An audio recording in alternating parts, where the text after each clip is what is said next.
You're listening to the We Are Libertarians Network. Learn more at wearelibertarians.com. Welcome to the Chris Spangle Show. I am your host, Chris Spangle. This is a podcast about life in the creative arts, and this is part of the We Are Libertarians Network. So please go to iTunes, rate and review this podcast. That's very important. It lets people know that we're here, and it also says, hey, this is a great podcast.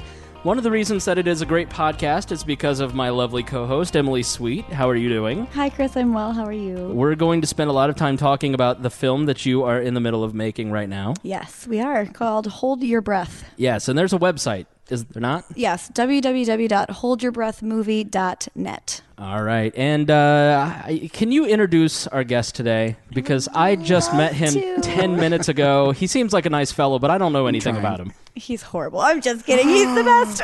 I'm out. He almost didn't make it on the podcast because he drank all your wine last night. He sure did. All the wine. We bought more today. So Easily fixable problem. Yeah, he's back in the group now. Good. So this is Kameron Gates. Kameron, take it away.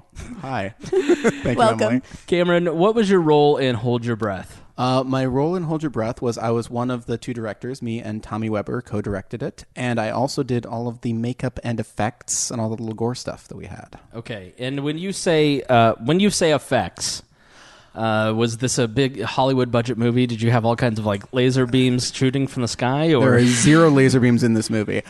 So this, when I say effects, I mean makeup effects in the sense of like blood or any sort of gore that this movie might have. Not like laser beams and stuff like that, which we always do in front of with a computer these days and all that sort of stuff. So yeah. Okay, so this is what kind? How would you describe the movie then?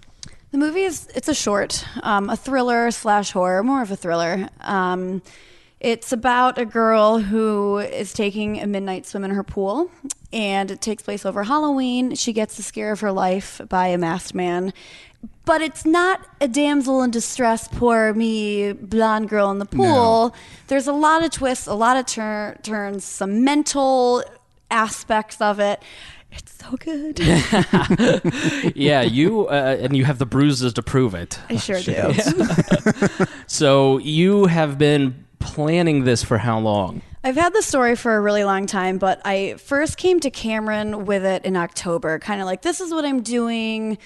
I don't even really remember, but I remember you talked about, you had the broad strokes, but at that point it was like you were still kind of getting it together, and it wasn't too specific. It was when we got to about December, that was where it's like there was a broad outline and you were trying to figure out sort of like where it should go and what it should be.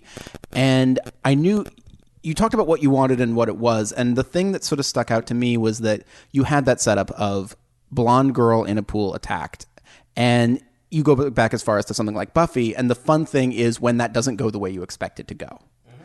And so that was sort of the thing that we started playing around with, was like, this can't be what you expect. We have Hush. We have other movies that do that. What is this? And then we rolled around a million different ideas, some of which we're probably not going to talk about here, and we ended up with where we are. Yes, so, even until maybe Kim and I, because he lives in Portland, Oregon, and so this was a long distance, thing, I guess, is that we would call each other, talk for a couple hours, spit around some ideas, and then write it down, send it back to each other. I like this, I don't really like this, send it back. And up until even maybe the last month, I think we changed the ending to what it is now. Yeah. So we had a completely different ending. And at first we had these 2 ending ideas that we were so attached to and did not want to let go. Right. And then one day we were like, we just got to cut that cord.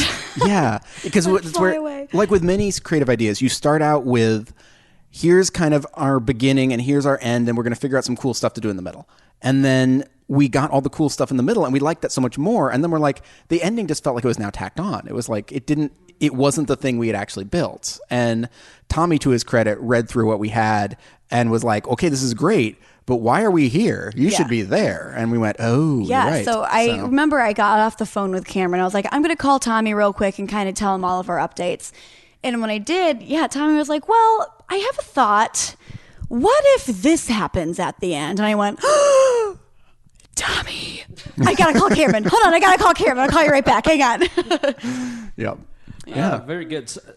Very good. So how did you two actually meet?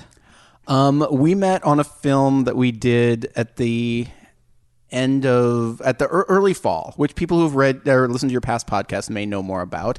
It was, in a lot of ways, a complete disaster, and we didn't love the people making it. But however, a lot of the people on that group were amazing, and so we formed a very tight bond. Emily and I stayed close after that, and then sort of eventually led to this. Right. So we are very thankful for that film, honestly, because not only did I get Kameron out of that film, our camera operator on Hold Your Breath and our sound boom operator came from Mount Adams too. They also live in... I said the name. Oh no! People could have pieced it together. They could have. I was leaving them like they had to do one step to find out. Now they need no steps. I just gave it all away. You were not supposed to say Mount Adams. Damn it! Sorry, guys.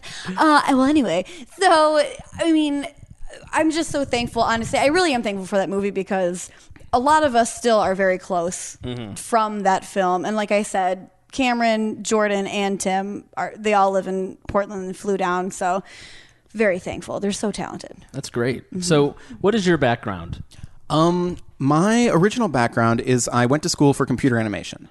And it's funny, you guys have talked before about like the path to success and like how do you get to the thing. I had the weird thing where I succeeded at that, but then didn't actually like it as a day job. Sure.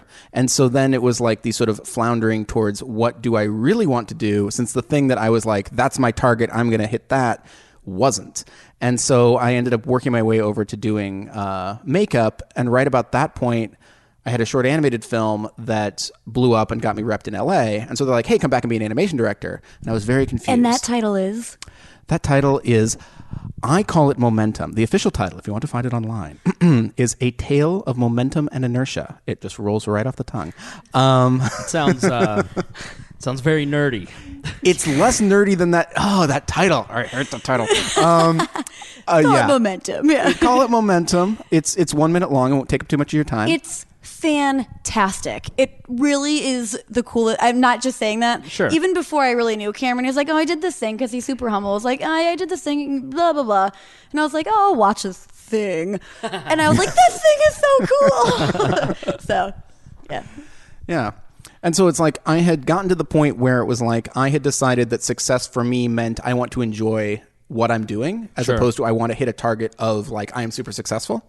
And so that's where makeup came in. I wanted to do jobs, go on fun adventures where you go off on set and you get to meet with interact with all these crazy, interesting people, and then you come back and you have downtime. Right. And that is a great lifestyle, and I think it would be great. But then all of a sudden the director thing kind of came back in because Momentum got me repped as that. And I was like, oh, well, now that little bug of like, maybe it's more important to build towards something than to be happy right now kind of came back in. And so like which path of which success is the real success?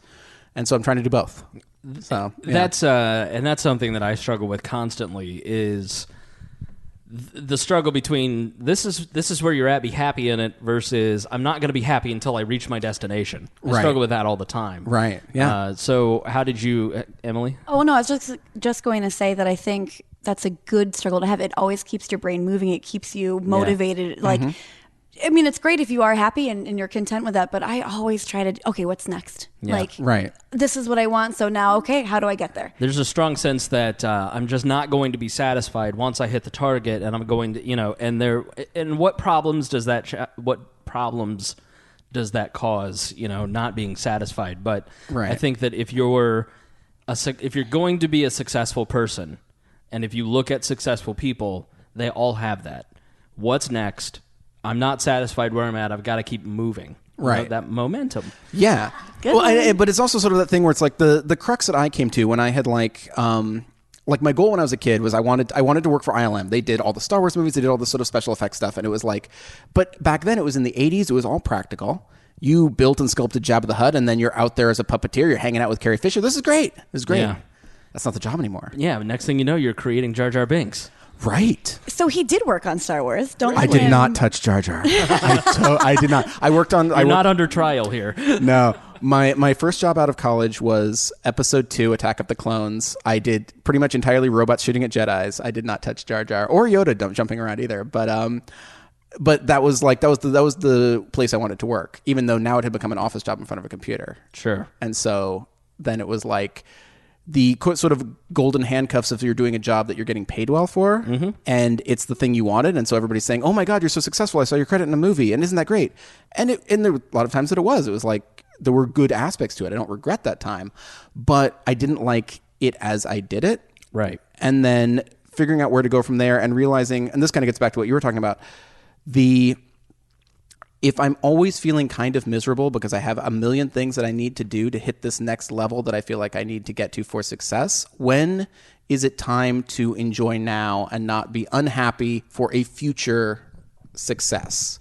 And that was sort of what I struggled with that life. Sure. And so then makeup is very freeing because it's somebody else's show. I'm going to get to go on this great adventure. I'm going to get to go work with these cool people, do this cool thing. But this is their deal. Then that comes, you get done, you have some downtime, you do it again.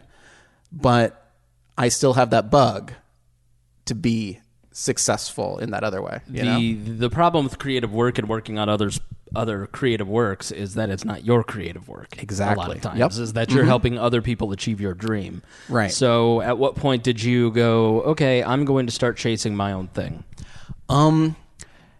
I would say it's really been refocused in the last year. So I had my representation probably 2.5 to 3 years ago, and they kind of didn't know about the makeup career. I mean, they knew about it, but they were like, well, that's clearly your day job, and you need to be pitching 1 million animated movies and get yourself attached to them and be directing that. And I was like, okay, sure. One, I like animation in the way we think of it when we were kids, or it's like I'll look at like 80s Amblin things like E.T. or Neverending Story or stuff like that. And I'll be like, look, Neverending Story, the horse dies. Like there's dark things that happen in these movies. Whereas animation now has become very G, and a lot of my ideas weren't quite G enough for that. Pervert, eh? I have a dark and twisted side to the stories I want to tell, which is why we just made this movie called Hold Your Breath. Yeah, that's right. but it was like I couldn't quite get them. So then I'd be like, but I still want to do the makeup, and I didn't want to give this stuff up, and I kind of floundered, and my reps were a little bit disappointed with me. And my makeup career, I wasn't really pursuing that fully wholeheartedly because I was kind of like, well, I'm supposed to be doing this.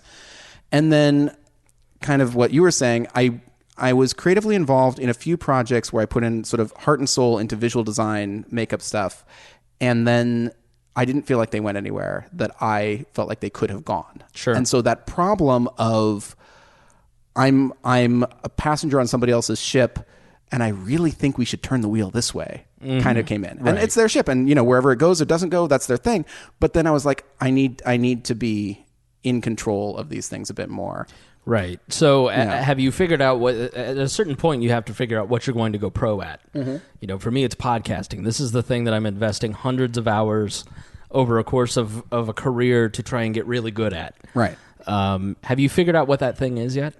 For going pro fully, it's directing. Now, what I want, because I still go back and do animation just as a day job. A lot of us, we have our day job while we're doing a thing. What I want is for makeup to be the day job until I can go pro at the other stuff. Got it. Because I still love it. I don't dislike it. I just know that I will chafe if that is my final thing. I'm going to brag. Tell them what makeup stuff you've done. Tell them about the scabs on the dog. Yes, please tell us about the scabs on the dog. I mean, mostly it's indie. This is where there's sort of the duality of going pro, where it's like I need my makeup career to get me a little bit out of indie, so it pays better for that to be the thing that pays the bills while I get the other thing going. You mean independent or Indianapolis? Independent. From when you live in Portland, Oregon, indie is only indie film, and it's usually not Indianapolis. But yeah, the Scabs on the Dog. They did a remake of Cabin Fever a couple years ago, and there's this dog. If you've seen the original or the latest one, this dog is infected by some virus, and its skin starts to fall off, and it's rabid, and it kills a couple people. And this dog sort of has to walk up to this girl, and she's got all this stuff on, and the dog has to have prosthetics. So you have to put prosthetics over a dog's fur so that it's bleeding and looks like you're seeing its muscle tissue and all this sort of stuff. What else have I don't know. It's all these just sort of kooky indie things that come through Portland, but it's like, I'll do prosthetics where they're like, furry. I turned somebody into a fawn one time. A lot of it will just be our lead actress needs to look pretty, and this person got shot and is bleeding out, and you can do that, right? And I'll be like, yeah, I can do that. We're fine. So, So basically, you're good at hurting things, but not actually hurting. Right. Okay. Yes, things need to look horribly beat up, but not actually hurt. But I mean, it's also like you have to do the full beauty end of the spectrum. Like I can do hair. I've done extensions and turned somebody who had the back of their head shaved into a princess for a book cover over through, just people who are rotting and turned into zombies and all that stuff. How did you learn to do all that?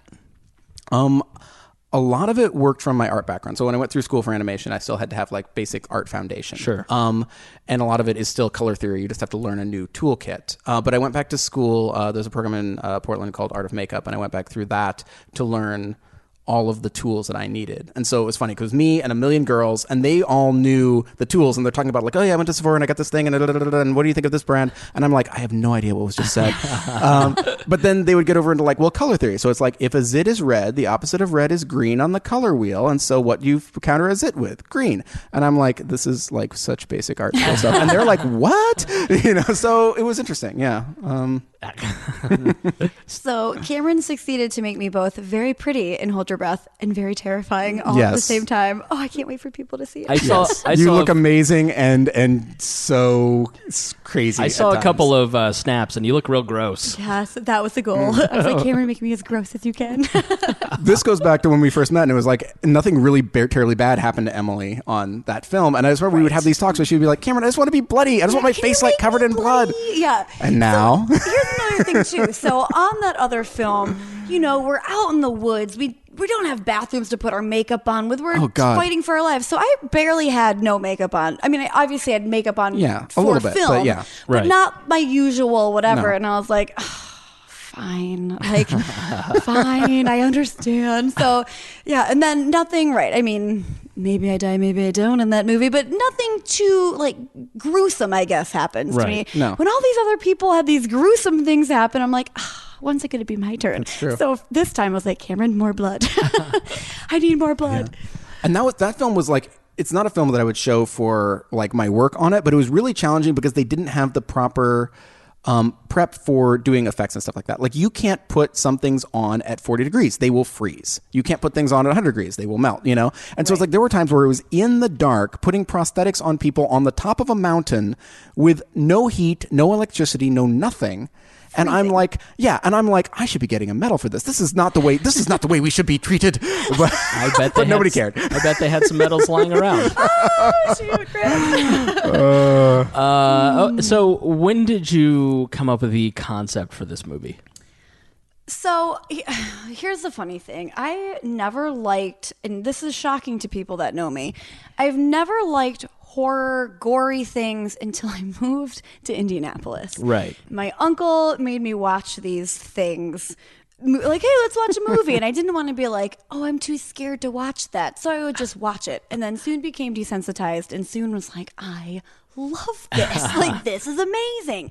So whenever I do something, I always like to put a little twist on it. Like what's the word? I'm losing my train of thought here. A weird, bizarre, kooky, gory twist. Like a dark twist. Shyamalan. What's that guy's name? Oh yeah, you don't want to do the M. Night Shyamalan. An Henry twist. Yeah. I would say more that you want your style is that we're going to go someplace dark. It's going to be something. That's the word I was looking for. A dark place. A lot of, especially because I was like, we were actually talking about this earlier today, because I have to deal with a lot of G movies and stuff like that. It's like when I talked to Emily, we were going to go to like these dark, twisted places. I was like, yes, let's do it. That's disgusting, and I love it. Right. The funny thing about that, like my impression of Emily is that Bird's dresser in the morning, and she's like the sweetest person alive. So what's in there? What's in your head? I was Cinderellaing the floor the other night for my Airbnb guest. Good. Yeah, I was right on that floor, scrubbing it on my hands and knees, just like Cinderella. Right. So anyway, I came up with this concept. I had gotten back from the movie, and I had this concept for a while. By the way, I like we're back to pretending that we're not saying what that name is. I'm trying to be professional. If you don't remember what you heard 20 minutes ago, it's just the movie. Yes, it's the movie. And it wasn't the best experience, and I was kind of down about my acting because it wasn't how I wanted to portray my character or whatever. And so I had that thought in my brain, and I was like, okay, it's now. Now's the time. I have the money to do it, for the budget. I have these super talented people that I met on this movie that I know will absolutely smash it. And I knew that my aunt and uncle had a pool that they graciously lent us. And so that's... Why'd you lose your train of thought? Oh, I'm sorry. I'm drinking wine.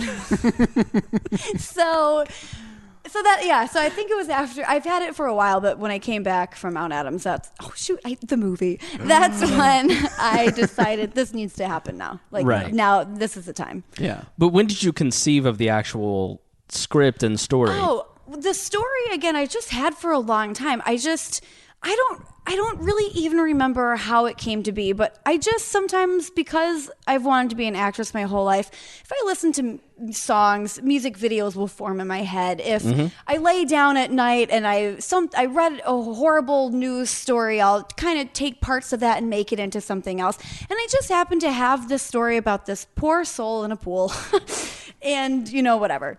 Right. So then I had written...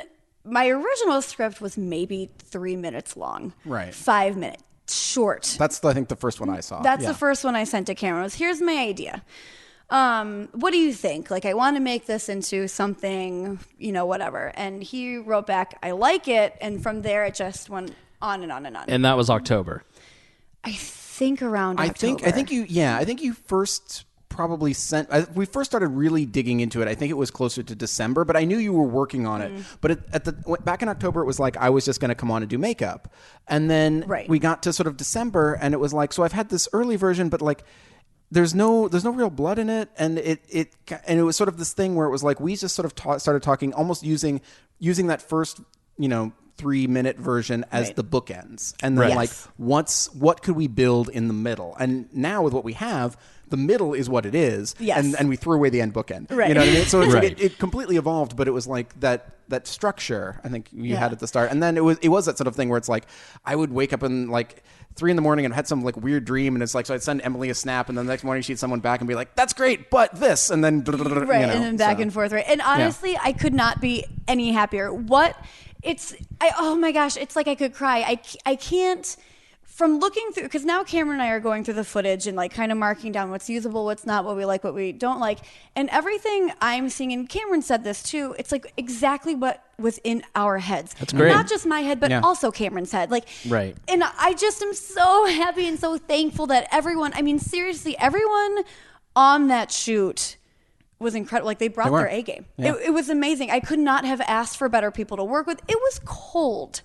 AF. It was cold. You shot this April 20th, starting April 20th. And it's my fault. It's totally my fault. Right. I have no one to blame but myself. We decided to shoot something entirely in a pool, starting April 20th. At night. And then the heater broke the first day in the pool. And most pools are not, I went to my apartment complex to drop off rent, and I noticed the pool's not open yet. I mean, most pools are not open because it's usually around 50 degrees at night. Right. Yes. So... It definitely was down to 50. Aunt and uncle, they did open their pool early for this. They usually open it because it's a heated pool, and it's usually nice in April. They did open it, and they heated it. So it was 90, but the first night the heater did not work. And I remember I went to Kameron and I was like, I can't be like this the whole time. I just don't know what I'm going to do. And if you can, anytime you plan out a shoot schedule for how you're going to film something, you put in time for and then a catastrophe happens and we have the space to fix it. So basically by the time we got to the end of the first night, we couldn't put Emily back in the pool. We couldn't put Rachel, who's 17, into the pool. Our camera operator, she couldn't be in the pool. Because we had already been in the pool for a couple hours at that point. And we were freezing, but we're like, you know what? It's our first night of filming. It's fine. Right. And to give people who don't know an idea, film days can go 10 to 12 hours. So it's we were breaking for lunch when we were having this decision, which meant that Emily Jordan, who is our director of photography, other folks had been in the pool for about 5 hours at this point. Oh, wow. Right. So it's a long time to have been in that thing. And it was I did not begrudge anybody for being this is too cold. I was absolutely. It was getting to the point, there was a little dangerous to have people in there for an extra 3 to 5, 6 hours. Who knows how long it would have.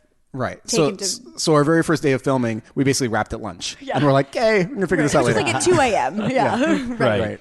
But fortunately, we had the buffer on the last day, so we were able to come back and do the stuff that we were meant to do on the first day with a heated pool with lovely steam and things like that, and everybody not dying. Right. So, yeah. So let's hop back to the very beginning. So you two start working on the script, and when do you make the decision, like, okay, funding a movie, Yes. and actually going through with it, and actually hiring people, and actually setting a schedule is most people never make it to that point because that's too intimidating.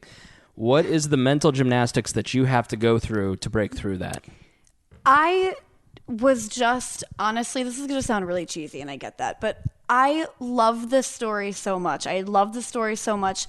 The ideas that Kameron and I had, and then the ideas of Tommy also, I don't want to leave him out. This is a fantastic film. Like, it's so cool. And all of our ideas that we were able to pull off because of Kameron and because of our gaffer who was able to build some things and whatever. I mean, this movie's fantastic. And so I had those ideas in the back of my head, and I just kept saying to myself, no, people need to see this. This is something people need to see. It's so cool. I'm so proud of it. I'm excited about it. So that's really what drove me. And so then what really solidified it, I called Cam. I was like, okay, I'm going to buy the tickets.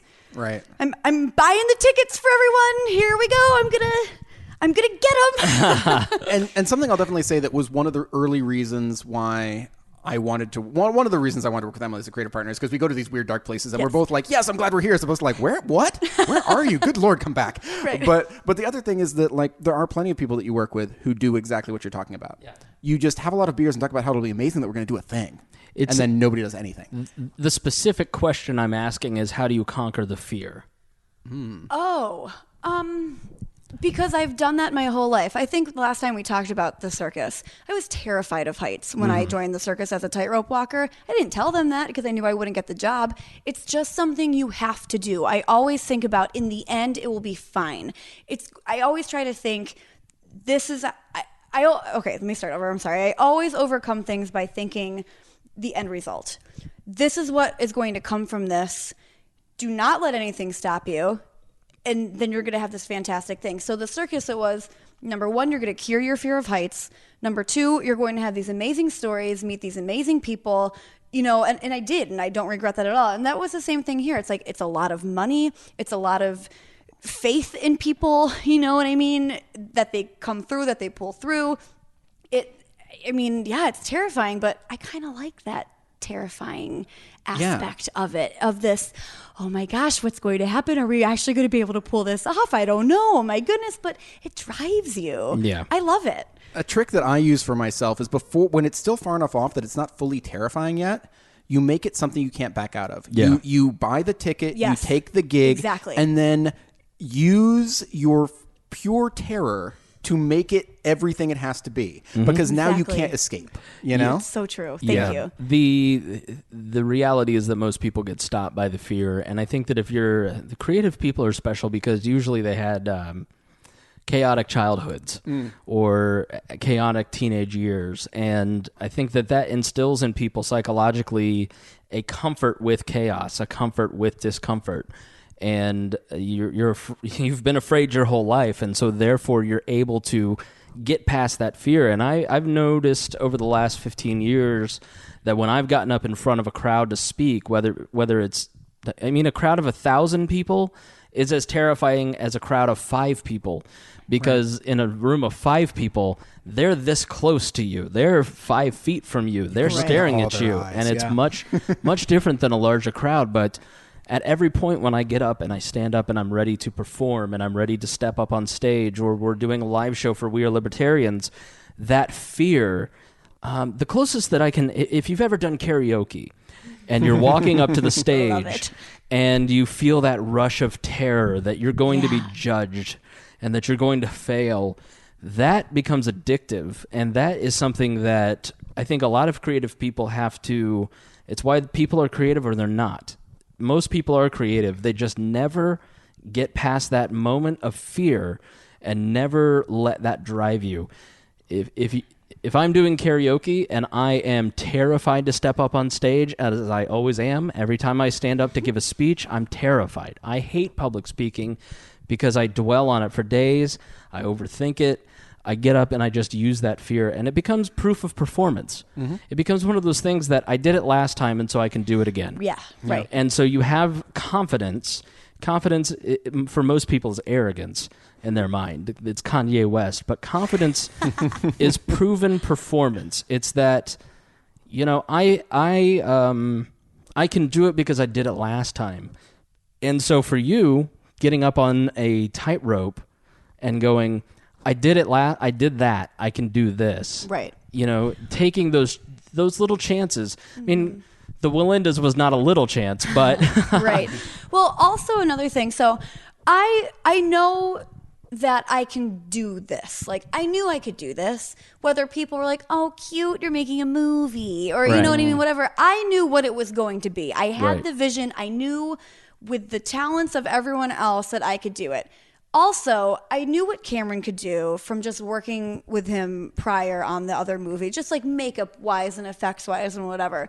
But so also, Kameron's the kind of person that he and I have had this conversation before where people will, again, at a bar, say things and then they won't follow through. Right. So I remember after Mount Adams, Halloween's my favorite holiday. This movie takes place over Halloween. I was like, Cam, want to go somewhere for Halloween? It's my favorite holiday. He was like, sure. And I was like, oh, well, he probably just says sure. But then he was like, yeah, where do you want to go? And I was like, want to go? We figured out wherever we're going to go. And then we went. Like, Kameron's someone who is also follow throughs on what he says. And in order to do a movie like this, you need someone like that on board. Yeah, you can't have people who are going to flake. Yeah, and I think you do sort of lock onto those people early on and realize, oh, they said this thing and then this thing happened. Oh, that's interesting. You know what I mean? And getting back to what you're talking about with like creativity and stuff like that, I think there's another thing where it's like we spend a lot of time during education looking for the right answer, which for a lot of professions might be great. What you're trying to do is have the right answer, and then somebody says, you're right. This is the right answer. You get an A.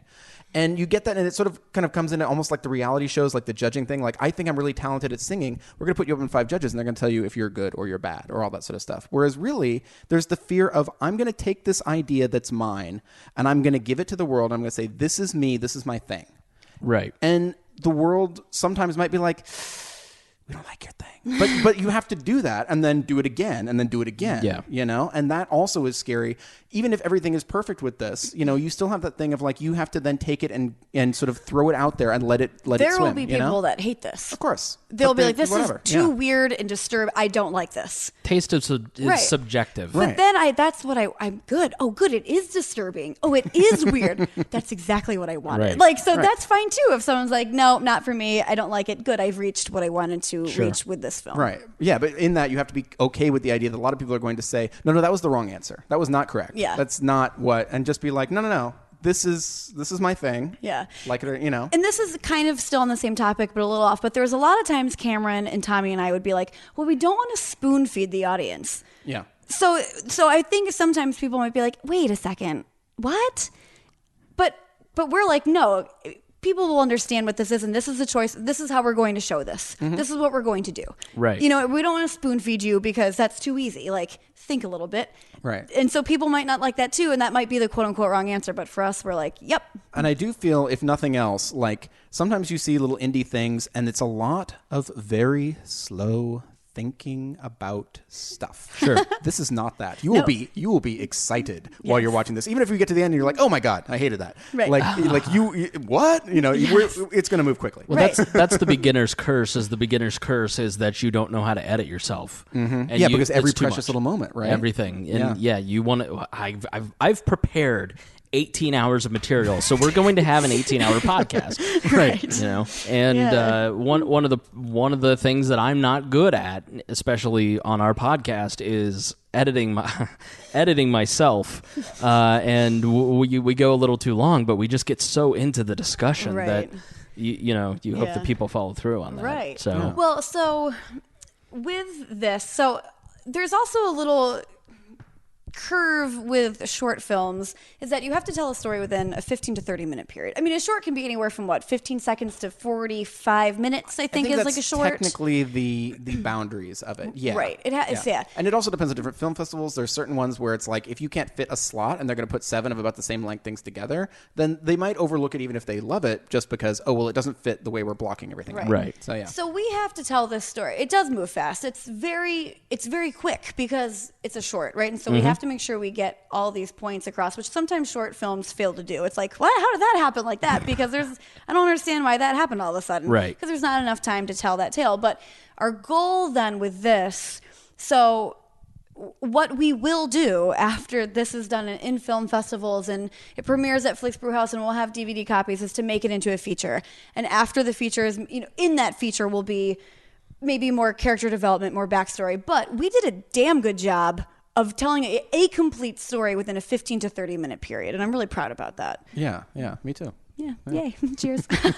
Well, don't break your arm patting yourself on the back. Sorry, I'm just so excited. I can tell. Yeah, I mean, and it's exciting as someone who has been around you for the last 2-3 months, and this has been a huge part of what you've been working on, and knowing how excited you were and how much you wanted this to work, it is so great to sit here and you be excited about it. Thank you. Because it's, the worst thing in the world is when somebody's very excited about their project and they're like, yeah. Right. Yeah. It happened. Yeah. There have been plenty of times. Well, one of the things when I'm doing makeup Plenty stuff, of movies you worked on. Oh, sure. Well, when you're working on like big effects things, it's like you're hoping it's good. What I Right. heard for effects movies, if you're working in animation, is you're probably getting one good movie out of 10. Right. But they're not your films. But when it's something that I've put on somebody's face where I've done the effects, like then I feel like it's my responsibility. And there's plenty of times where I'm like, the director's happy, everybody's happy, they're going. I'm like, great. And then somebody who's a friend of mine comes over and they're like, what do you think of it? And I was like, there's about 17 things I don't like, but nobody's noticing them, and it's going to be fine from that angle. Right. Don't tell anybody. I'm just going to freak out over here by myself, Yeah. How many people did you have to hire for this? So because I was funding it, I wanted to keep it as small as possible because Right. people's day rates aren't always the cheapest. Yeah. So I knew that I think the first person I actually asked to come on board was Tommy, who directed New World, a short film that I did like a year and a half ago last year. And I like how Kameron said earlier, Tommy is an actor's director. He can get you to a space that you need to be to pull off an emotion, a character, or whatever. And this is Explain that, because I don't know what you're talking about. an actor's director. Yeah. Well, I mean, what does somebody have to do to help you get at an emotion? Sure. So, for instance, in New World, well, I can use Hold Your Breath. Sure. My character has had something happen to her, and she hasn't really fully recovered, right? Right. So she uses this pool as It's sort of her sanctuary. therapy. in a way. Yeah, it's my sanctuary. Right. So at the beginning of a shoot, Tommy would come and be like, hey, Emily, let's do some character work. And I'd be like, okay. So he'd sit down just across the table like you and I are right now. And he would start, how are you today? I'm okay. Like at first it's kind of like, oh, well, sure. I'm me. I'm had a great day. Like I'm excited to shoot. But then he'll slowly work you into your character and ask you questions specifically about your character. How long do you think you'll be in the pool tonight? Oh, well, usually I'm in that pool, a couple hours meditating, whatever. And he'll like bring you to get to that point. And so, for New World, there was a point when I had like a little breakdown about what was going on in my life. And I remember he took me aside and started asking me these questions. And I remember I was just like so sad, like emotional. And I like did the scene and I was crying in the scene or whatever. And I knew that I needed that for something as intense as Hold Your Breath was. So I immediately was like, Tommy, now I went off topic. Oh, how many people? So then Kameron, I bounced these ideas around with Kameron, and I knew I wanted him for makeup because he's a genius. And then also when the blood and stuff came in, I was like, yeah, because Kameron could do the blood and the effects and all that. And then he helped me write it. We, co-wrote it. So that was like 3 people in one. I have a co-director, I have a makeup effects, and I have like a guy to help me write, make the story what it is. So then we needed someone to film So I hired Jordan, who I met on the movie, who is fantastic. She's absolutely incredible. She's like a prodigy. I mean, she's like, how she's old 22 is Jordan? years old. She's 22 years old. But she's like I knew her and I liked her, but she wasn't really able to get to her full potential on the other project that we're on. And Emily was like, I love Jordan. And I was like, I do too, but I hadn't actually seen her work. And then Emily sent me a reel. And I was like, oh my God. Yeah. We're totally using her. Incredible. Yeah. So I knew I wanted her. And then Tim, our sound guy, boom guy, I just loved him. Well, also Tim was just working on Whale Wars, I think. So it's like our movie takes place in a pool. There's lots of splashing. There's lots of complicated things with water and sound. So not only is Tim talented, but he's dealt with the exact problems that we're going to have. Sure. Right. So, and he's just talented too. Also worked on a lot of great, well-known things. And he's such a nice guy. And everyone, Jordan, Tim, Cameron, Tommy, super professional. I don't want someone coming here. It's not my house. It's my aunt and uncle's house. I don't want someone traipsing in. I'm making a movie, on a film set, whatever. Right. Mm-hmm. So then I asked my cousin Rachel, my younger cousin Rachel, who plays Rachel in the film, to play that character. I wrote the character, and after I wrote it, I was like, I know she can pull it off. She'll be great. So we used her, and then our masked man, I just did an open audition on IMDb, put out the casting call. Hundreds of people submitted, and Alex was actually the second person that submitted. And I remember I watched the reel. I sent it immediately to Cameron, look at this. This is it. I watched, I don't know, maybe 50 to 60 other ones, and I was like, no, not what it is. He has a look. Exactly. He's got a look. Because that's sort of the thing. And this is something I saw his Facebook page and I was like, that guy has a look. Yeah. That's the right choice. Right. Because it's almost like you want a good, a talented person and all that, which Alex is, but also it's I think about, we're looking for a different look, but I think about the main character in Mr. Robot, if you watch that show. That actor has a look. Right. And there's a weirdness to that actor that they needed for that role. And we needed to find a particular look for this role, which was going to be a little bit complicated to find, Because at first, the masked man role had no lines at all. So we weren't looking. We weren't looking for someone's voice. We were just looking for character acting. How well can you act? I don't care about, and that's something that funny. So I hired a limo with champagne to pick everyone up from the airport, right? Because let's have a great time, right? Woohoo! Let's pause right there. Okay. I need everyone to go. Is that video? It's on my Instagram. I need you to go to Emily's Instagram @It'sEmilySweet. And it's spelled like you think it is. And I need you to watch this video of Emily opening the champagne. Cameron's there too. Yes, I'm filming. But nobody notices Cameron because Emily... It is Emily in a nutshell. I must have watched it a dozen times because it is both simultaneously adorable and hilarious. Yes. Because there's 15 facial expressions that take place in this 10-second clip of her opening the champagne. It goes everywhere, and apparently you guys had to soak it up with your butts. Oh, yeah. Sure did. Well, you weren't watching me, but my last face is, ooh, because it's all over me. All of a sudden, I'm like, oh, she finally got it up. What the heck? Yeah. She's struggling with it. She gets it. She's like, yay, oh, no. Yes, everywhere. It's really amazing. So please go to it's Emily Sweet. Yes, watch all the 9 yards. So anyway, I was having a side conversation with Alex, and he was like, you've never even heard my voice before. I could have had a Mickey Mouse voice. Because now Alex has lines in the film. Yeah, he has a very significant role. That was always a significant role, but with lines and whatever. It was fine. Cam and I said he was exactly how we imagined him to be, and he pulled it off great. But yeah, it's just so funny that at first when I saw, he also had an underwater scene in his reel when he was underwater, and I was like, great. And he has a stunt background, which is very helpful. Stunt because background, there's some violence in the film and all that kind of stuff. So he was the perfect person. It wasn't until later I had a lot of wine sitting right where Cameron is. We were going back and forth. I still hadn't looked at my lines, even though I had wrote it with Cameron. I knew the lines, but I hadn't had time to work on them. Because every time I tried, something else was going on. Cameron and I, for, a 2-week period, were constantly on the phone. I don't know either. Oh my trying God. to figure out everything. We had, because one of the things we neither of us really have spent a ton of time in this business producing before this.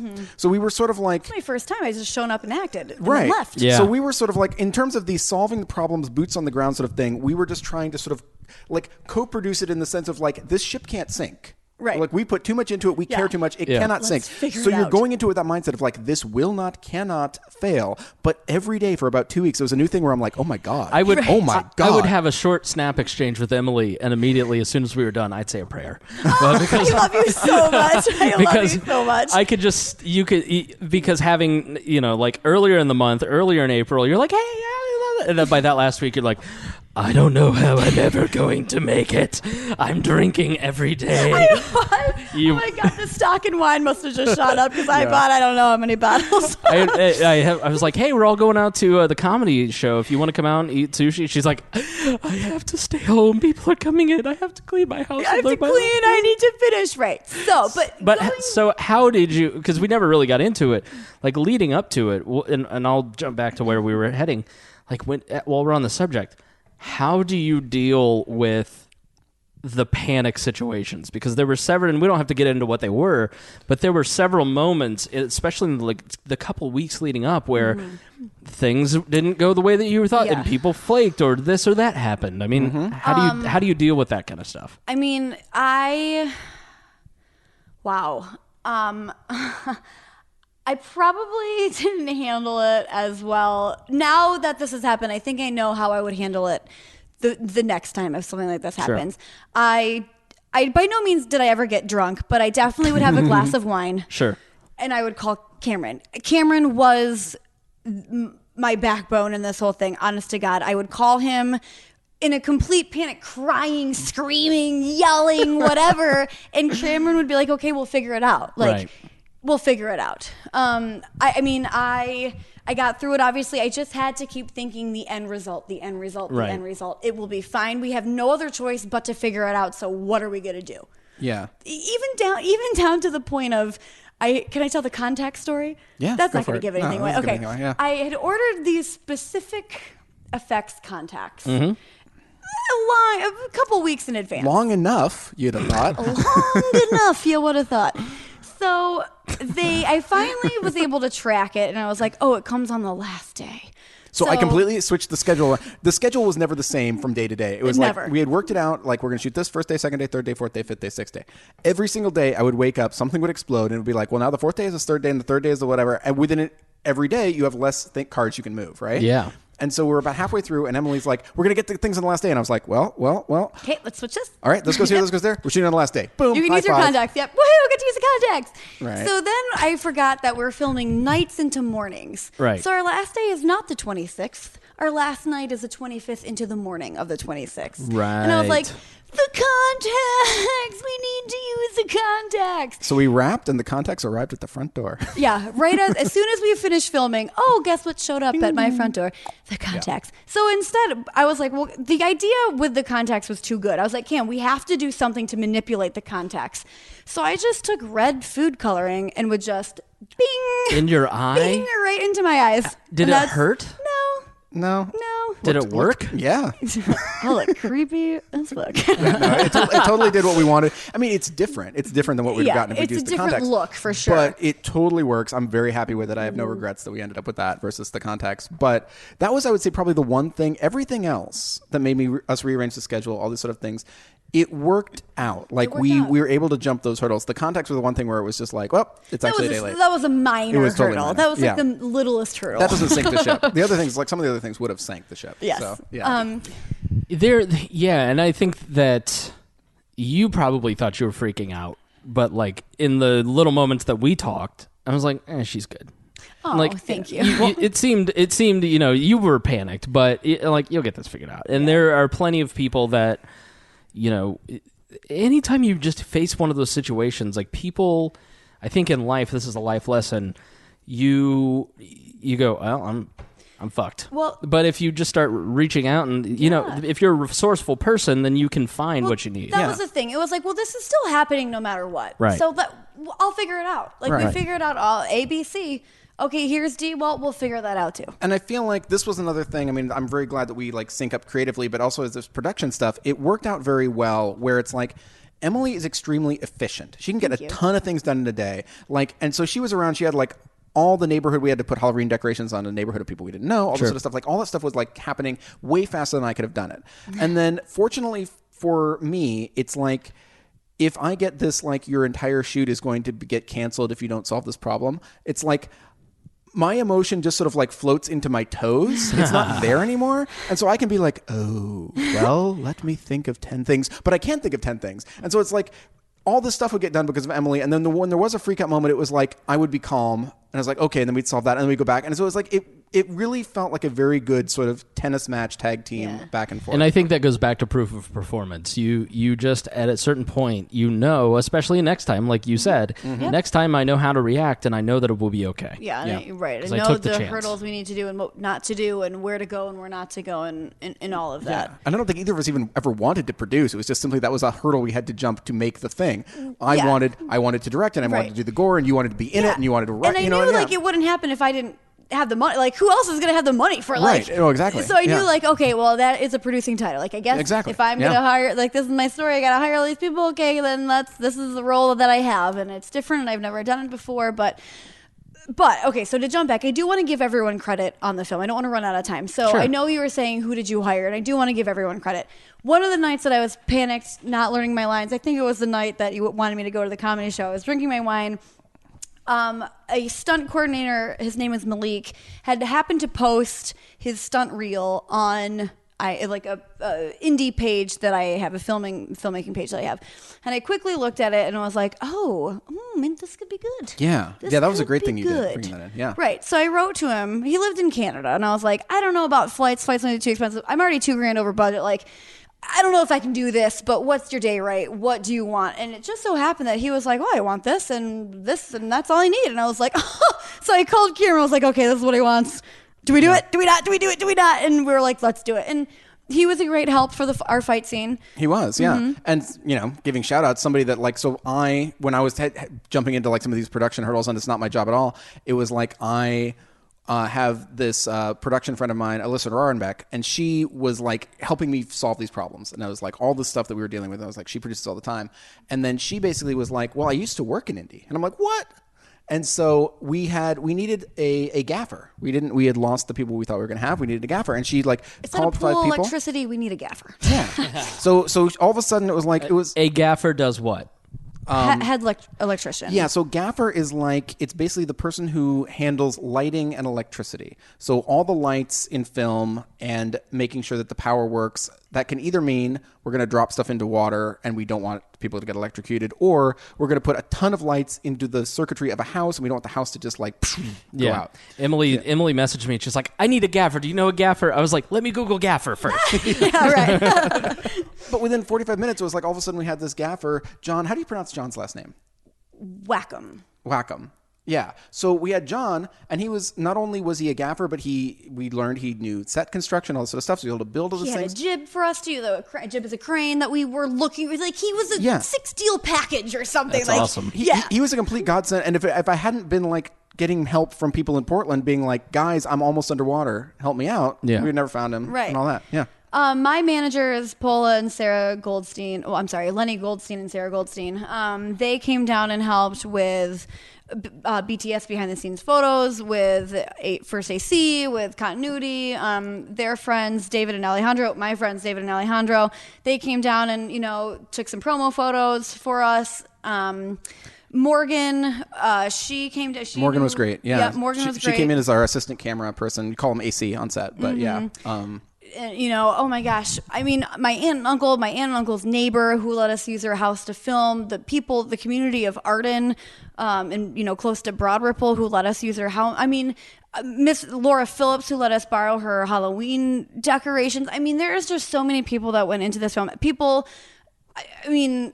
I guess on set, that was the majority of people we had on set, right? That is. And one thing I want to say is that a lot of times in a bigger budget thing, everybody can do just their job. You're doing just makeup. You're doing just gaffer, whatever. We were doing 3 or 4 jobs ourselves, but we sort of asked everybody else to do other things. So it was like John was hired to do, like, for example, the lighting and electricity, and we made him build stuff, which was not his job, but he was happy to do it. And everybody really contributed, going above and beyond their, so it was a great team. And I always recommend, if you're starting out and you want to get experience, work on something small. I started out at the lowest rated AM station in Indianapolis in 2004. I worked there for 4 years, and because there was no staff and it was Scott Manning and I got so much great experience being the station for 4 years. And so now that I'm at a place where I have one very specific role, I can weigh in and be an asset and help me get the job that I have now because I had that experience. Right. You know, my ability to help small businesses market is directly related to my ability to produce Saturday shows for people that had bought an hour of time on the local radio station 10 years ago. Yeah. You know, so when you get hired on something small, or you sit there, a lot of young people, if you're a young person listening, you think, I'm never going to make it. I'm never going anywhere. I'm 23. I'm at this podunk little station. I'm doing this. When is this going to happen for me? And you get all frustrated about being small and starting small and being in a hurry and not realizing this is the best opportunity that you could possibly have. Yeah. Because when you're our age, in your 30s, you're going to have the reps. Right. You're going to have the reps to really succeed. Well, and you never know who you'll meet also. Like, when Right. I did New World, I was able to use that to get thin. You know what I mean? Like, I was able to, and a lot of other things too, the movie, you know, whatever. Right. And that was just another short, right? You know, not like this huge, big budget, whatever.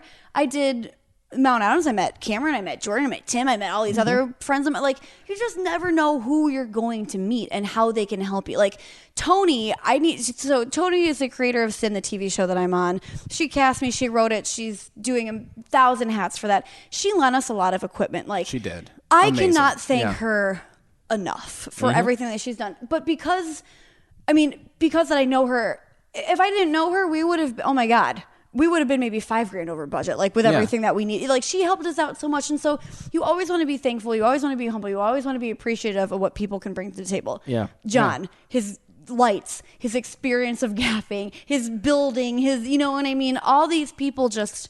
Yeah, we're so lucky. If you're doing a micro budget thing, which essentially is what this is, you have to call on your friends, and you also have to do it. You have to do it in a way that's not dickish, which is sort of hard too, because you can't just be smoozing off of everybody's goodwill and free time and free stuff. But you also if you're in an industry and you're working with other professionals, it's like, guys, I need this to do my thing. And then it's that thing where it's like you're hoping that it's a give and take and that you help them and they help you. The other thing is, I think people sometimes are afraid to ask because I don't want to bother them. Right. Because it's our own insecurities, our own... Yeah, how to get over that real quick. Yeah, I did too, yeah. Yeah, it's our own self-consciousness. Like, you know, when Emily being my co-host, that first episode, the whole time I'm sitting there thinking, this is the person I've been looking for to help co-host this podcast, to move this in the direction.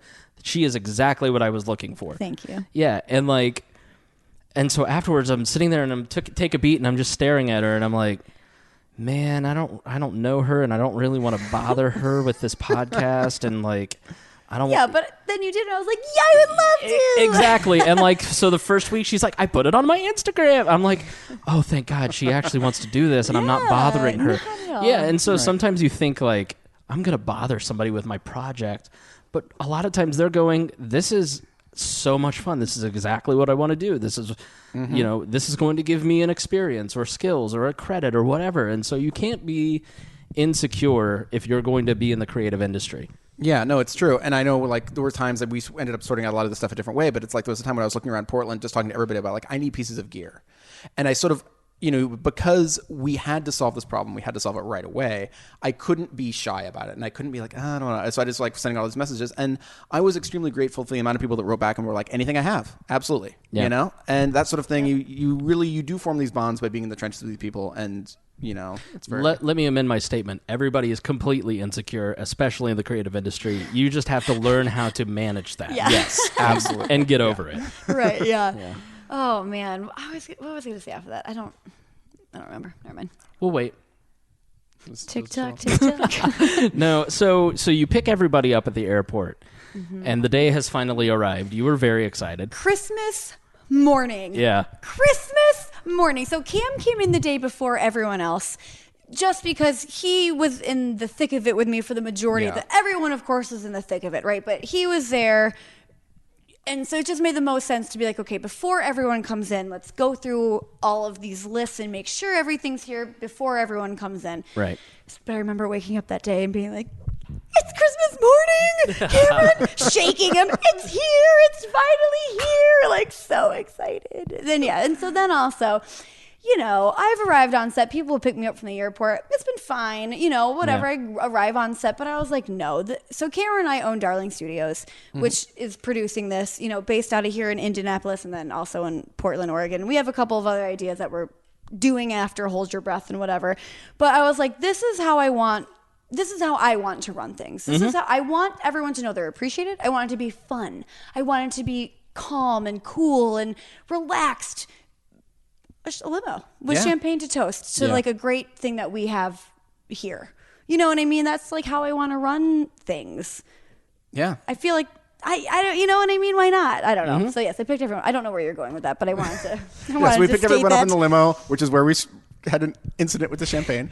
And we're looking up the driver like, oh my God, because we're looking at the seat, champagne everywhere. Everywhere. What are we gonna do? Pools, puddles. Right. And we couldn't find Of course. The surprise was a wet ass. There were napkins, which we found about 20 minutes later. But until that point, I sort of had accidentally soaked up about half of it with my butt. And then Emily volunteered her butt to soak I was like, up I the have black rest. pants on. You don't. Let me just get in here, wipe this up. So I'm sure it reeked like booze when people got into the limo, but you know. Yeah, they still seemed appreciative. Yeah, so it was yeah. fine. Yeah. So now you have the chaos of the set and everything starts going. I mean, does it immediately just start clicking, or is it just like, oh, is it constant problems and chaos? This shoot was a little different. You always run into problems on a set. You're always over budget. There's always a problem. There's always something that's going awry. I think this was it went awry a little more than we had expected it to, but it still was fun. It still was enjoyable. I don't think most people other than you and me Yes. really dealt with the awry part. So it was like by the time we and got we to set, wanted it to be that way. absolutely. We didn't want anyone to see behind the curtain. No. Continue, sorry. So by the time we got to set, it was like we had solved those days' problems. So people would arrive. Maybe their call time moved an hour. Weird. Don't worry about it. And then we would shoot from about sundown until sometime in the wee hour of the morning, depending on how long that day was. 4 to 6. 4 to 6, yeah. And so during that period of time, it was fun. I know I felt a bit overwhelmed just because of the different jobs that I was doing. Because it's like we had people helping out with Scripty is our script supervisor, sort of a role where it's like you're keeping track of what you shot, what you haven't, what people's lines are, that sort of thing. Continuity. Yeah. So How long the scene is. Right. So we had that for some of the days, but not every day. And then it was like, so when that didn't happen, that sort of fell back to me. And then when Continuity, again, like if you're shooting over 5 days, you want, and this encapsulates a 20-minute scene. Right. You want to make sure that the things that you shoot on day 1 and day 5 all look like the same Exactly thing. the same, yeah. So, Exactly. so you're not, one day wearing a black bathing suit and the next day wearing a pink bathing suit. Yeah. You're wearing the same bathing suit. I have bangs one day, bangs not the other Right. day. That's what continuity means. Yeah, exactly. Yes. If somebody has like a bruise on their forehead, it stays in the same spot. If somebody's Right. hair is a certain way, all that kind of stuff. But also like, what's my line? And I was like, I don't know. I've got blood cups in my hand because I'm doing, so there were definitely points in the wee hour of the morning where I was kind of like spinning, going like, because I'd also try to be assistant director. You'd think that's the assistant to the director, but it's more like usually that's the person who is like, guys, we're behind schedule. We need to go. Yeah. Which we also didn't have. Right. And so because we had a minor on set, that we had some out deadlines where we had to get a person wrapped by a particular time of night. And so that was sort of also me. So on the one hand, I'm trying to be That's like, Bandito. That's my dog. I'm so Bandito. sorry. On the one hand, I'm trying to get like the perfect thing from a director perspective where you shouldn't care about anything else than I'm getting this shot. Sure. On the other hand, I have to be like, and we need it in 5 minutes. We need to be out. You know what I mean? And it was like, yeah. And I did feel bad for Cameron because I acted in it. So once Right. I was in the pool, I was acting. So before we would come to set, we didn't sleep at all. We would make sure that I would run back and forth to do whatever. But then once I was filming, Cameron was kind of not on his own. Obviously, there's other people to help, but Your, like kind your of on his focus has own. to be elsewhere. Right. Yeah. Right. I had to sort of exactly. take that more of that leader cap and Right. and make sure the ship list.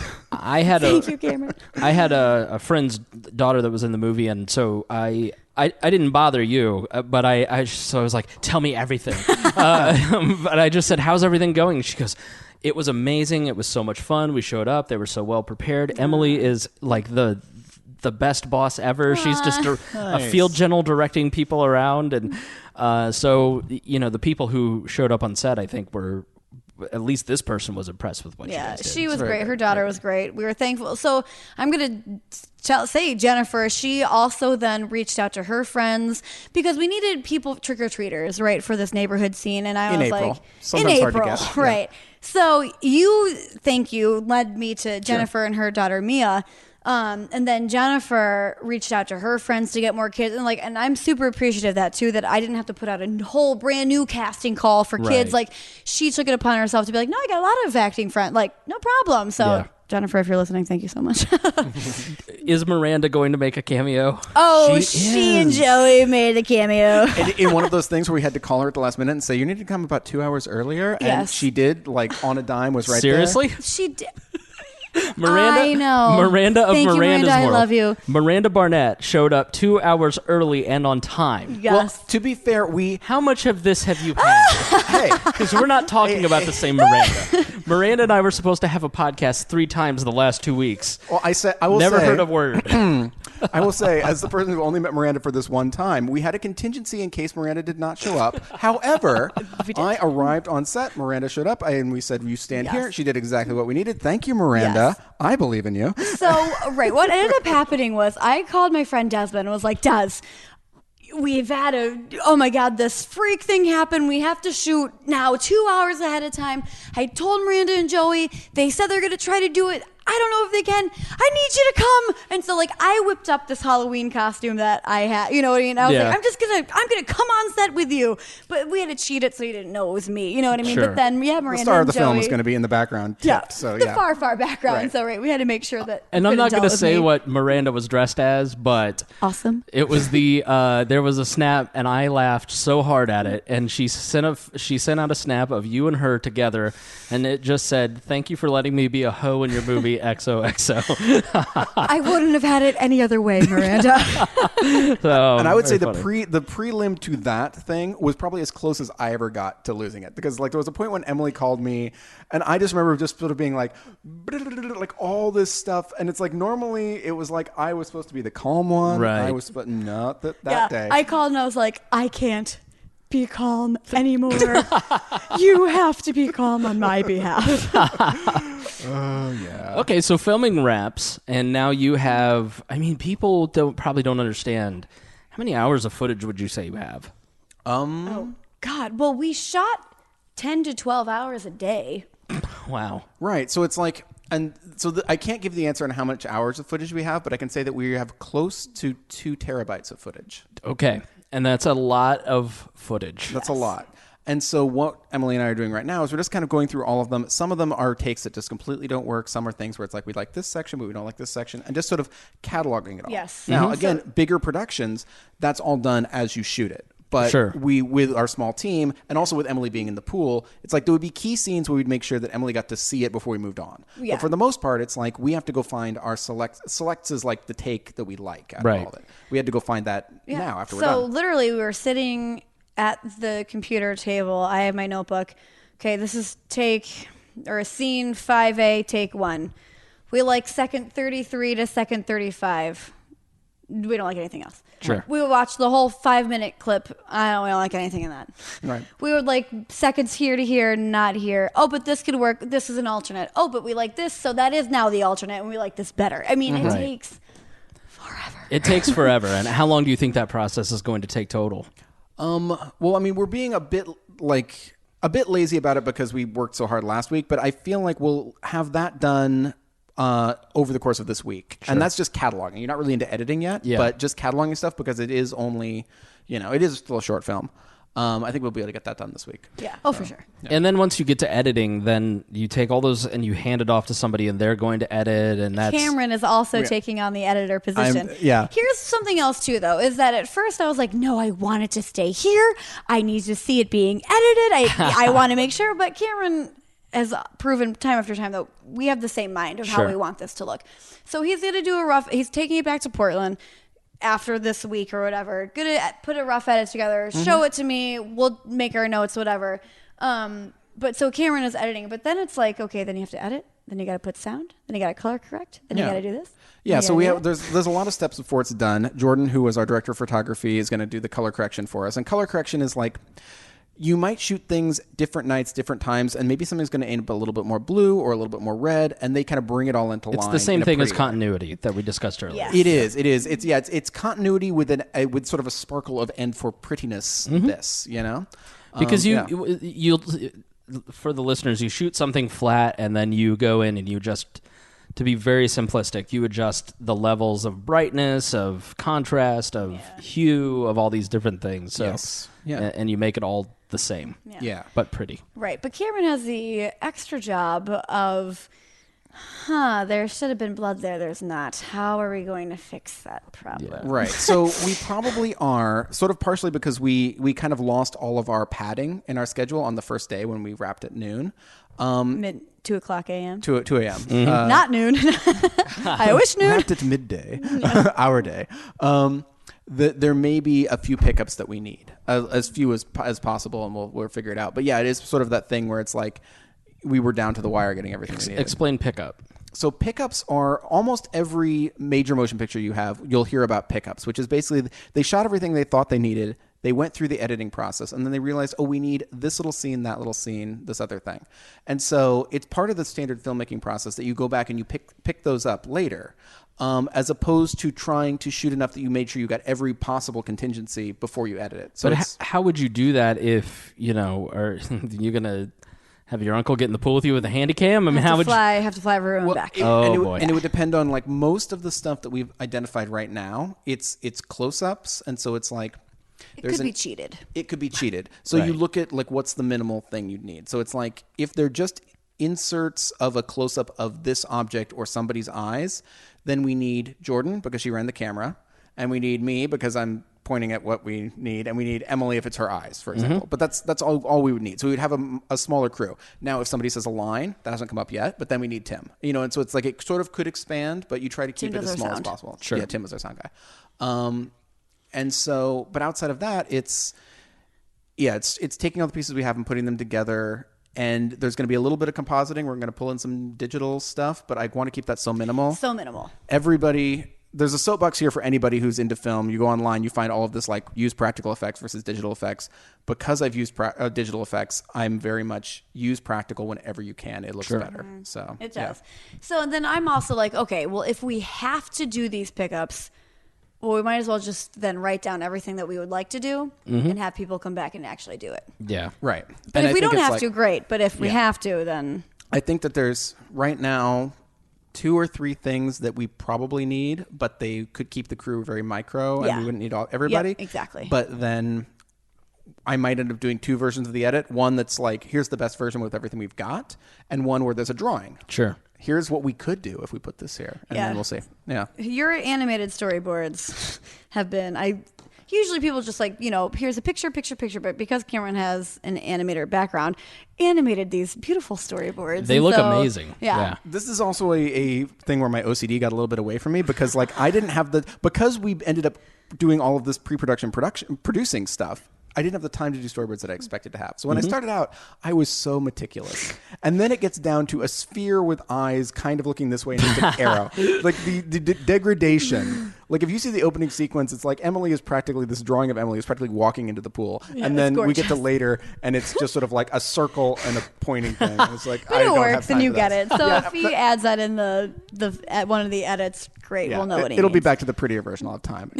Yeah. And I mean, I've only edited small online videos, at work and for various other things. So I've never edited a movie, but I can tell you just how many times I've been sitting there, and maybe this is my inexperience and lack of planning, where I just go, I need like 2 more seconds of this or another shot of that. Like, I cannot imagine when you're editing a movie how many of those little opportunities where you're going to go, I need this. Yeah, I mean, a minute of film is actual film is so much footage. It like is. so many takes, so many angles, so many whatever. It's just it's like, oh my gosh, it's exhausting. And my animation background helps a little bit with that because it's like you're coming at it from a very different place because you're constructing every shot. But I have a lot of years of experience dealing with like, all right, we're going to start here and then we're going to cut to here, we're going to cut to there, we're going to do this, and that's how it's going to play. So I was able to do that with this, whether or not I had done the storyboards ahead of time. If I'd done them ahead of time, it was great. It was just like, show Jordan, here's a shot. Great, shoot it. And then later it was like my weird little scribbles and that sort of thing. But because we didn't have all of those storyboards as much as I would have liked, there are moments that I missed, which is what you're talking about. Right. Like, I wanted this thing. I didn't quite get it. So, yeah. Well, it'll be interesting to see then. And we'll talk about that over the course of the next few months, I'm sure. Yes. So do you guys have a date? Like, what's the next big goal that you guys are trying to beat? Well, sorry, I tried to Snapchat this, and it just got in the way. I'm not going to Snapchat it anymore. Sorry about that. We'll do a selfie afterwards. There we go. So originally, because I just get too excited, I want it out now. Right. No. So I originally had like a June release, and then I was like, well, that's not happening. No. So then it got pushed to July 18th at Flick's Brew House, and then we were like, oh, wait.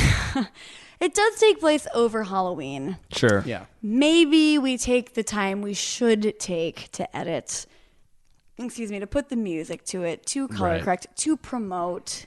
Yeah. Have it when I come back. So the thing was that I leave to go film Sin August, September, October. So I'm going to be gone. And I was like, I want it to be out before then. But then I was like, you know what? I'm doing the TV show. When I come back, it's October. Yeah. Let's have a Halloween release. It takes place over Halloween. Gives everyone the time that they need. So yeah, Halloween. Yeah, Halloween. And Emily and I are going to prioritize getting like a trailer out a lot earlier than that, of course. But then that gives like time for color correction. We have some, great sort of music that we have access to that, we have time to go through. That is someone else. Oh my gosh, how could I even miss my dear friend Dan from my hometown? I asked him to write Such a great song. Oh my God, I asked him to write a song. Like, would you mind that he has his own solo band? Crickets Before Math Cricket. Let me look this up. I feel really embarrassed that I don't know that off the top of my head. I'm being put on the spot, and I feel badly about that. So while you're looking that up, the music is. I've heard the song you're talking about. It's amazing. Yeah. Yeah, and like I think both of us were, but speaking for me, I was really impressed because a lot of times it's like you have an idea in your head of something that you kind of want, but me not being terribly musical, it's like I'm not even very good at saying like, here's exactly like directing somebody towards that. I'm just kind of like, I want something that feels like this. And then you get something back and it's like, that was in my head. And this is just perfect. Yes. Yeah. So Crickets Make Math. He just released a new album. You can download it for any amount of donation you want. So I knew Dan was super talented and I was like, hey, would you mind, doing this, whatever. I kind of gave him the broad spectrum. You didn't hear the end yet. You have not heard the final mastered. Oh, cool. You heard like an in between. Do you like this? This is where you're going for. Getting better. It just keeps getting better. So I need to definitely Dan Stolzing, Crickets Make Math. Oh my God, you're amazing. Thank you so much. That's the thing too, though. It's like I told him this is how the movie ends, and he was like, "Fuck." Oh God. Now write something pretty. Yeah. So I was like, I've got to go. Right. So it's like, so when you're making this, picture this. This is what's happening as the music starts. And he was like, dang, man, okay. Like, all right. And then he sent it back, and I was like, this is exactly what I wanted. That's great. Yeah. So thank you, Dan. Mm-hmm. Yeah. All right. So you can learn more when the trailer comes out. We'll be sure to share it from our pages. Yes. There is a Facebook page. We haven't published it yet. We just wanted a little bit more depth in it before we did, but we'll release that Facebook page, Hold Your Breath Movie, and then our website, holdyourbreathmovie.net. Yes. Yeah. Cool. And you can follow at It's Emily Sweet. It's Emily Sweet on Instagram and Twitter, and you have a Facebook page too. My Facebook page I think is also It's Emily Sweet. Okay. And so is the Twitter. It's a page, not your personal profile. Right. A page. A page, yes. Right. And how can people follow you? People can find me. My name is pretty much the same on Instagram, Facebook, and same as my website, which is camgates, KAMGATES.com, or Instagram. It's all the same wording. So. But yes, Kameron with a K. Kameron with a K. Kamgats. Yeah. All right, very good. Well, is there anything else that we missed that we didn't talk about that... I think we covered it. I think we covered it. As soon as we turn it off, you know what's going to happen. Over. All right, very good. So please check out their social media. Thank you for listening to this episode. Thank you to Cam for coming on. Yes, thank you, Cameron. Thank you for everything you've done throughout this entire process. Oh, Emily. We're very excited to see it. Thank you, Emily, for being my co-host. Every time, love it every time. Yes. And for pleasure. Hold Your Breath, and please go to holdyourbreath.net. holdyourbreathmovie.net. All right, very good. Thank you for joining us here in this episode of the Chris Spangle Show. If there's anything out there that you'd like to hear, we Emily and I talk every once in a while about who we want to interview or what we want to talk about, and we've got a lot of ideas. But maybe there's somebody that maybe in an industry, or let's say you want to hear from a photographer or a graphic designer or a voiceover person or whatever. If there's anything that you're interested in hearing how somebody got into that creative industry, please, editor at wearelibertarians.com. You can send me a Facebook message. Send me an Instagram message. Yep, send her an Instagram message. And please, let us know. We're always looking for ideas. So thank you for joining us here on this episode of The Chris Spangle Show. And please rate and review us on iTunes, and we'll see you next time. Thank you for listening to the We Are Libertarians Network. Get our other shows at wearelibertarians.com.